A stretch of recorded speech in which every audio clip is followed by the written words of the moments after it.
اینجا شهر بارسلونای اسپانیاست، دومین شهر بزرگ این کشور بعد از مادرید. یکی از مقاصد گردشگری مهم برای توریست ها. هر سال 10 میلیون نفر از این شهر بازدید می کنند.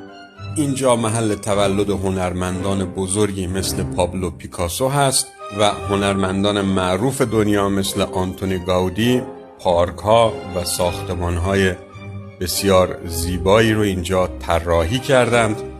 یکی از سبزترین شهرهای دنیاست. حدود 10% مساحت شهر رو پارک ها تشکیل میدن.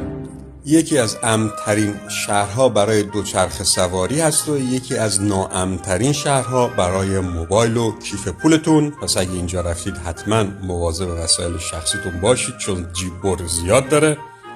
از دانستنی‌های جالب در این مورد این شهر اینه که اکثر مردم این شهر خودشون رو حتی اسپانیایی نمیدونند. اینها کاتالان هستند و به گذشته، تاریخ، موسیقی خودشون افتخار میکنند.